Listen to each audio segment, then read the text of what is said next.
কেউ যেন একটুর জন্য সারাদিন দুপা এক করতে পারেনি। বিকালের দিকে ফারহার বাবা মা থেকে শুরু করে আরও বেশ কিছু মেহমান সহ এসে উপস্থিত হয়েছে। আয়েশার নানার বাড়ির সবাই সন্ধ্যার আগে আগে এসে হাজির হয়েছে।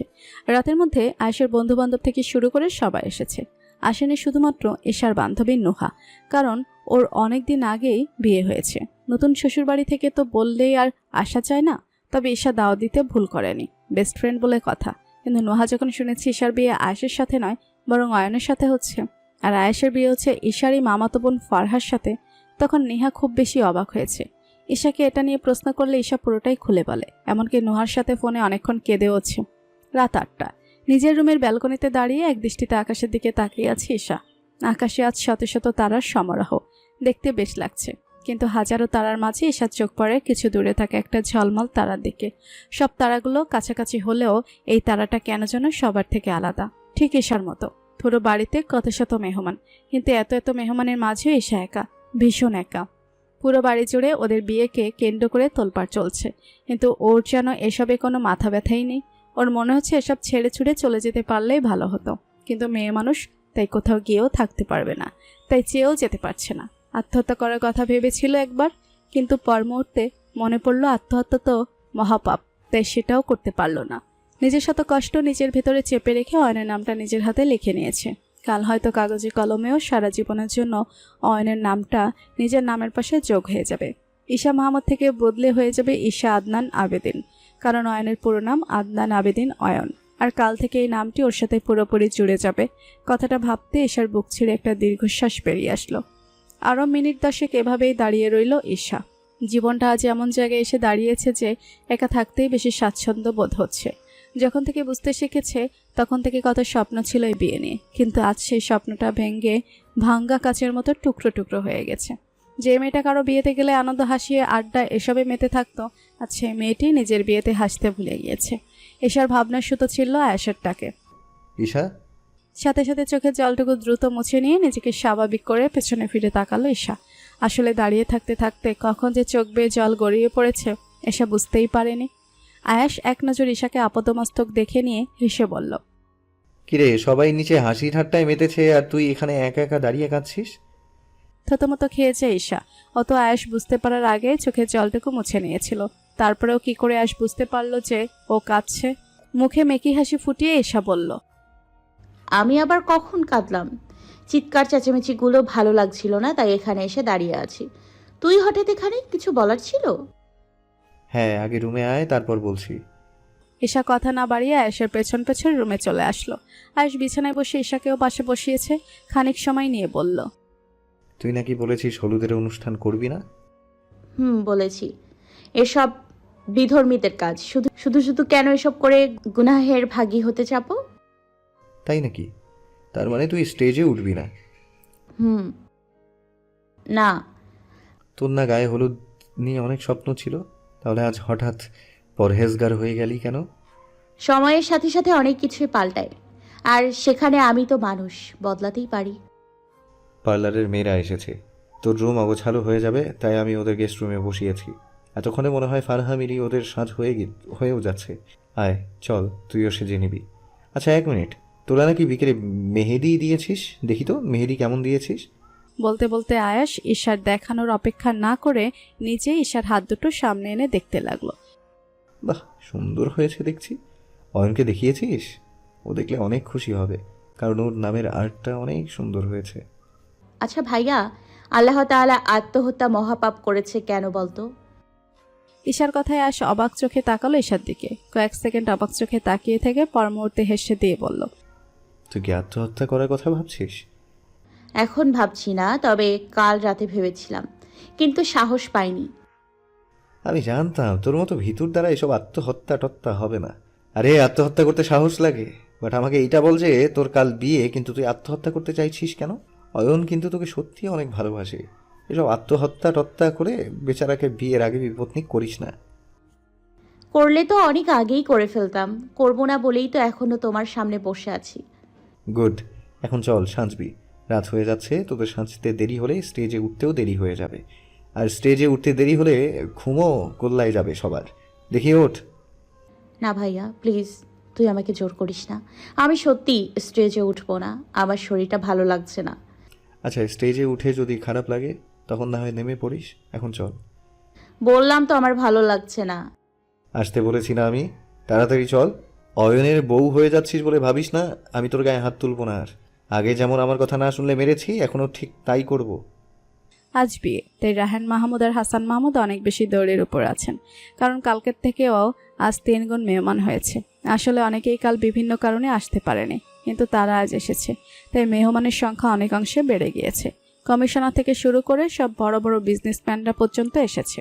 যদিও কন্যা বিদায়ের কোনো প্যারা নেই ওদের, কারণ আনিশা বেগম রায়হান মাহমুদের মাধ্যমে অয়নের বাবা মাকে বলিয়েছেন ঈশাকে যেন বিয়ের পর হানিমুন থেকে না আসা অবধি এই বাড়িতেই রাখা হয়।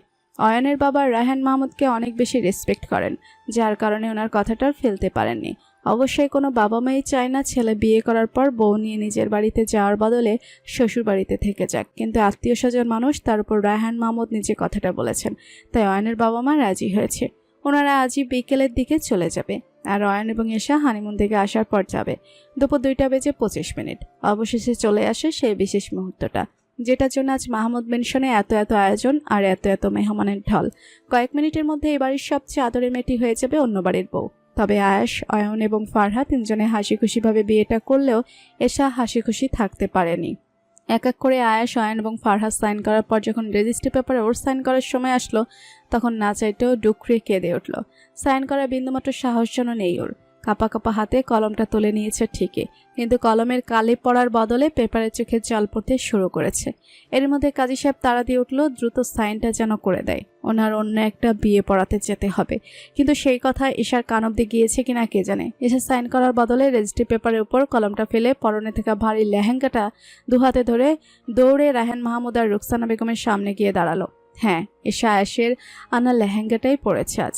যদিও ঈশা প্রথমে ভয়ে পড়তে দ্বিধা করছিল, কারণ অয়নের আব্বু আম্মু যদি কিছু বলে তাই, কিন্তু আয়েশ জোর করে পড়িয়েছে আর বলেছে কেউ কিছু বলবে না, আর বললে সেটা দায় আয়েশ নেবে।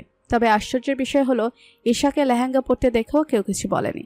ঈশা প্রথমে অবাক হয়েছিল কেউ কিছু না বলাতে, আবার পরমুহূর্তে ভাবলো হয়তো আয়েশ সবাইকে কনভিন্স করেছে, তাই কেউ কিছু বলেনি। রায়হান মাহমুদ আর রুকসানা বেগম পাশাপাশি দাঁড়িয়েছিলেন, আর তাদের থেকে একটু দূরে দাঁড়িয়ে আছেন হাসান মাহমুদ আর আনিশা বেগম। মেয়েকে বিয়ের আসর ছেড়ে এভাবে দৌড়ে আসতে দেখে আনিশা বেগম কর্কশ গলায় বললেন, ঈশা, এসব কেমন পাগলামো? বিয়ের আসর ছেড়ে উঠতে নেই জানিস না? যা গিয়ে সাইনটা করে দে। কাজী সাহেব কি বললেন শুনিসনি? ওনার অন্য একটা বিয়ে পড়াতে হবে যে। যা বিয়ের আসরে গিয়ে বস। ঈশা মায়ের কথাকে উপেক্ষা করে আচমকাই রায়হান মাহমুদ আর রুকসানা বেগমকে দুহাতে চাপটে জড়িয়ে ধরে চিৎকার করে কেঁদে উঠে বলতে শুরু করলো, প্লিজ বড় আব্বু, তোমরা আমাকে তোমাদের থেকে দূরে সরিয়ে দিও না। বড় আব্বু প্লিজ আমাকে তোমার আদর থেকে বঞ্চিত করো না। আমি আব্বু আম্মুকে ছাড়া থাকতে পারবো না, কিন্তু তোমাদের ছাড়া কখনোই সম্ভব না। প্লিজ তোমরা আমার বিয়েটা দিও না, আমি থাকতে পারবো না তোমাদের ছাড়া। প্লিজ বড় আব্বু, প্লিজ বড় আম্মু, তোমরা না আমাকে নিজের মেয়ে মনে করো, তাহলে আজ কিভাবে মেয়েটাকে এভাবে পর করে দিতে পারছো? আমি তোমাদের ছাড়া কোথাও যেতে চাই না, কোথাও না। প্লিজ আমাকে দূরে সরিয়ে দিও না। ঈশার কান্না দেখে রায়হান মাহমুদ আর রুকসানা বেগমও অঝরে কাঁদছেন। শুধু ওনারা যে কাঁদছেন তা নয়, ঈশার এমন হৃদয় বিদারক আর্তনাদ দেখে উপস্থিত সবার চোখে জল এসে গেছে। এমন নয় যে তারা এটা নতুন দেখছে আর তাই চোখে জল এসে গেছে, বরং প্রতিটা মেয়ের বিয়েতেই এমন একটু আধটু কান্না দেখা যায়, কিন্তু ঈশার মতো এভাবে বাচ্চাদের মতো গলা ফাটিয়ে কাউকে কাঁদতে দেখেনি কেউ, আর কাউকে বিয়ের আসর ছেড়ে উঠে যেতেও দেখেনি। রায়হান মাহমুদ মিনিট 2 সময় নিয়ে নিজেকে ধাতস্থ করে ঈশাকে নিজেদের থেকে ছাড়িয়ে সামনে দাঁড় করালেন। ফিরে ঈশার চোখের জলগুলো আলতো হাতে মুছে দিয়ে কান্না ভেজা গলায় বলতে শুরু করলেন, শ্যামা, এভাবে কাঁদতে হয় না। তোকে আমাদের থেকে না আগে কখনো পর করেছি আর না এখন করব। তুই আগে যেমন ছিলি এখনো ঠিক তেমনটাই থাক। আমি অয়নকে বলে দিব যেন তুই যখন আসতে চাস তখন নিয়ে আসে। আর তাছাড়া তুই তো আজকেই চলে যাচ্ছিস না, আগে নিজেকে অয়নের সাথে মানিয়ে নে, তারপরেই বাড়িতে যাবি। আমি অয়নের বাবাকে বলে দিয়েছি সেটা। কাঁদিস না মা, তোর কান্নাটা যে আমার কোনকালেই সহ্য হয় না। বুঝতে পারিনি তোর বিয়ে হয়ে গেলে নিজেকে এতটা খালি খালি লাগবে। তাহলে আমি কোনোদিনও তোর বিয়ে দিতাম না। প্রয়োজনে তোকে আয়াসের বউ বানিয়ে রেখে দিতাম, তারপরে অন্য কারো ঘরের বউ হতে দিতাম না। কিন্তু সব কিছু এখন হাতের বাইরে চলে গিয়েছে, তাই চাইলেও আর কিছু করা সম্ভব না। যা মা, সাইনটা করে ফেল। কথাগুলো বলতে বলতে রায়হান মাহমুদ ঈশাকে এক হাতে জড়িয়ে ধরে বিয়ের আসরে এনে বসিয়ে দিলেন। ঈশা ছলছল চোখে তাকিয়েছে রায়হান মাহমুদের দিকে। রায়হান মাহমুদ নিজের চোখের জলটুকু মুছে নিয়ে হাসার চেষ্টা করে বললেন, সাইন কর মা, দেখ আমরা কেউ কাচ্ছি না। রায়হান মাহমুদের কথা এসে আবারও কলম হাতে তুলে নিল, কিন্তু কলম নিয়েছে ঠিকই, তবে আগের মতো আবারও কলমের কালির বদলে চোখের জল পড়তে শুরু করেছে। রায়হান মাহমুদ আর দাঁড়িয়ে থাকতে না পেরে নিজের চোখের জলটুকু আড়াল করতে তৎক্ষণাৎ সেখান থেকে চলে গেলেন। এশাকে কাঁদতে দেখে আয়েশ এবার তাচ্ছিল্য হেসে বলে উঠল, ঈশা, পৃথিবীতে তুই বুঝি প্রথম মেয়ে যার বিয়ে হচ্ছে? সবারই তো বিয়ে হয়, তাই বলে এভাবে ঢং করার কোনো মানে হয়? ফারহারও তো বিয়ে হচ্ছে, ওই ফারহা তো তোর মতো এমন নাকের পানি চোখের পানি এক করে ফেলছে না। ওকে দেখ কত হাসি খুশি, তাই দয়া করে আর নাটক না করে সাইনটা করে দে। আমরা তোর সাইনের জন্য সবাই এখানে বসে থাকবো না, তাড়াতাড়ি কর, যত সব আদিক্ষেতা। আয়েশের কথাগুলো শুনে মুহূর্তে এসে কান্না করা থামিয়ে দিল। এক নজরে ছলো নয়নে আয়েশের দিকে তাকিয়ে পর মুহূর্তে মাথা নিচু করে সাইনটা করে ফেলল। শেষ পর্যন্ত ঈশার নামটা অয়নের নামের সাথে আর ফারহার নামটা আয়েশের নামের সাথে যুক্ত হয়েই গেল। আজ রাত প্রায় 11টা। ড্রয়িং রুমের সোফায় বসে আসছে রুকসানা বেগম, আনিশা বেগম, অয়ন, মিলি, ফারহা এবং ঈশা। সবার নজরে মেইন দরজা থেকে। রায়হান মাহমুদ আর হাসান মাহমুদ সারাদিনের দৌড়াদৌড়িতে অনেকটাই ক্লান্ত হয়ে পড়েছেন, যার দরুন 10টা বাজতেই দুই ভাই ঘুমিয়ে পড়েছেন। এমন নয় যে ড্রয়িং রুমে যারা বসে আছে তারা শোয়ার জন্য জায়গা পায়নি বলে বসে আছে। শোয়ার জন্য ঠিকই সবগুলো রুম পড়ে আছে, কারণ সন্ধ্যার আগে আগে সব মেহমান বিদায় হয়ে গেছে। তাই মাহমুদ মেনশন এখন পুরো ফাঁকা। এমনকি অয়নের আব্বু আম্মু, ফারহার আব্বু আম্মু সবাই চলে গিয়েছে। তাই এখন আর কোনো মেহমান নেই বললেই চলে। ড্রয়িং রুমে সবাই বসে থাকার একটাই কারণ, আর সেটা হচ্ছে রাত 11টা বাজতে চললো, কিন্তু আয়েশ এখনও বাড়ি ফেরেনি। আসলে রেজিস্ট্রি হয়ে যাওয়ার পর আয়েশ যে সেই বের হয়েছে, এখনও বাসায় ফেরেনি। ফোনও বন্ধ। এ পর্যন্ত বাসার সবাই কম হলেও 1000বার কল দিয়েছে, কিন্তু প্রতিবারই আয়েশের ফোন সুইচ অফ বলছে। রায়হান মাহমুদ আর হাসান মাহমুদ বিষয়টা জানেন না, তাই ওনারা নিশ্চিন্তে ঘুমিয়ে পড়েছেন। অবশ্য খাবার টেবিলে রায়হান মাহমুদ এবং হাসান মাহমুদ দুজনেই আয়েশ কোথায় জানতে চেয়েছিলেন, কিন্তু অয়ন বলেছে ও আয়েশকে একটা কাজে পাঠিয়েছে, নয়তো দুই ভাই টেনশন করবেন। এই আয়াসটাও না কোথায় যে চলে গেল, ফোনটাও বন্ধ করে রেখেছে। ও কি বুঝতে পারছে না যে আমাদের টেনশন হচ্ছে?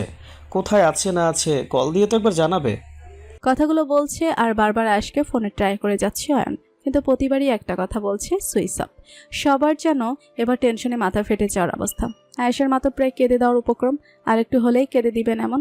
সবাই যখন আয়েশের চিন্তায় অস্থির হয়ে যাচ্ছিল, তখনই এলোমেলো পায়ে ঘরে ঢুকে আয়েশকে দেখতেই সবাই যেন দেহে প্রাণ ফিরে পেয়েছে, এমনভাবে শ্বাস ছাড়লো। কিন্তু পর মুহূর্তে আয়েশকে হেলে দুলে এগিয়ে আসতে দেখে সবাই যেন অবাকের চরম পর্যায়ে পৌঁছে গিয়েছে। এতটাই অবাক হয়েছে যে তৎক্ষণাৎ সবাই বসা থেকে উঠে দাঁড়িয়ে পড়েছে।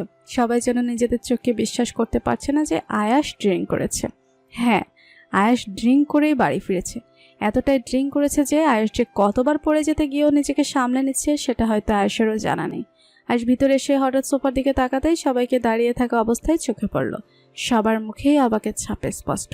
সবার চাহনি দেখে আর সশব্দে হাসলো। হাসতে হাসতেই বলল,